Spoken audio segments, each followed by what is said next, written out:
사회적으로 핫한 이슈를 키워드로 알아보는 핫 키워드 시간입니다. 이민재 캐스터와 함께합니다. 안녕하세요. 안녕하세요. 안녕하세요. 네, 고물가 상황 속에서 허리띠를 졸라매느라 음식도 배달료도 비싼 배달 음식을 끊었다는 분들 많죠. 하지만 지친 몸을 이끌고 집으로 돌아오면 자꾸 악마의 소리가 들립니다. 천사의 소리는 들리지 않고 결국 두 손 들고 주문하게 되는데요. 맞아요. 막 오늘 배달시키자, 맛있는 거 먹자 이런 악마의 소리가 들린다 뭐 이런 말인 거죠? 네, 맞습니다. 많은 분들이 공감하실 텐데요. 그런데 같은 음식인데도 배달 가격이 매장 가격보다 더 비싼 경우가 많다는 사실 알고 계신가요? 앞으로 배달 앱을 켤까 말까 더 고민이 커질 것 같은데 핫키워드에서 짚어보겠습니다. 사실 우리가 배달시킬 때 배달료 지불하잖아요. 뭐 3,000원, 5,000원 비싼 곳은 거의 10,000원에 육박하는 정도의 배달료를 내는데 근데 배달앱에서 주문하는 게 더 비싸다는 이야기인가요? 네, 맞습니다. 한국소비자원이 서울 시내 34개 음식점 메뉴 1,061개의 가격을 조사한 결과인데요. 절반이 넘는 541개에서 가격이 달랐는데 대부분 배달 가격이 더 비쌌습니다. 배달이 더 비싼 메뉴의 평균 가격은 6,702원으로 해당 메뉴의 매장 가격은 621원 적은 평균 6,081원이었고요. 매장과 배달의 가격 차이는 최소 100원에서 최대 4,500원에 달했습니다. 배달료를 빼고 따져봐도 직접 가서 먹는 게 배달해서 먹는 것보다 더 싼 겁니다.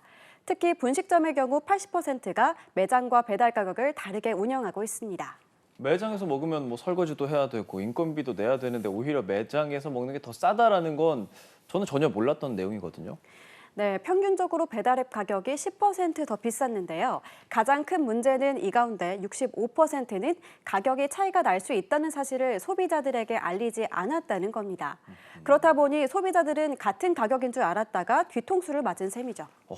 그러면 배달 말고 요즘에는 포장 주문해서 찾으러 가는 경우도 있잖아요. 그런 경우는 매장에서 먹는 거랑 가격이 똑같나요? 네, 배달앱으로 음식을 주문하고 보통 배달비를 아끼려고 직접 찾으러 가시죠. 그런데 이 경우도 더 비싼 음식값을 지불할 가능성이 큽니다. 그러니 배달 플랫폼에서 주문하기보다 매장에 사전에 직접 전화하거나 방문해서 구매하고 포장해 오는 게 더 저렴할 수 있는 거죠.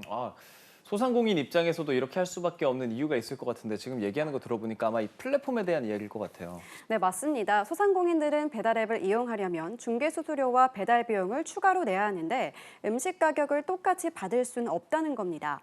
또 광고비 같은 게 붙는 경우도 있고요.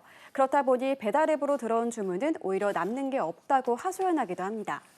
배달앱 수수료로 인한 부담은 실제 조사에서도 나타났는데요. 실제로 소상공인 절반가량은 배달앱 플랫폼이 중개수수료나 광고비를 인상할 경우 음식 가격을 올린 경우가 있다고 답했습니다. 네, 뭐 소상공인의 입장도 이민재 캐스터가 얘기해 주니까 좀 이해가 되기도 하고요.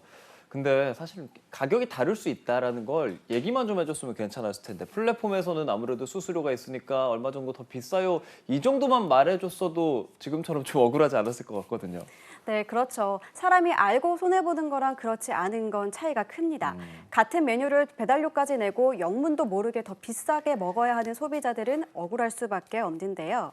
그래서 소비자원은 음식점 매장 가격과 배달 가격이 다를 경우 앱에 관련 내용을 알릴 수 있도록 시스템을 보완하고 배달앱 사업자에게 권고했습니다. 그렇군요. 배달앱이 중개 수수료나 광고비를 올리면 소상공인은 이런 부분을 음식값에 반영을 하고 결국에는 소비자한테 이런 부담이 돌아온다는 건데 근본적인 개선안이 필요해 보이고요. 오늘도 돈 얘기하니까 저녁에 치킨 시켜 먹어야겠습니다. 지금까지 핫키워드 이민재 캐스터와 함께했습니다. 고맙습니다.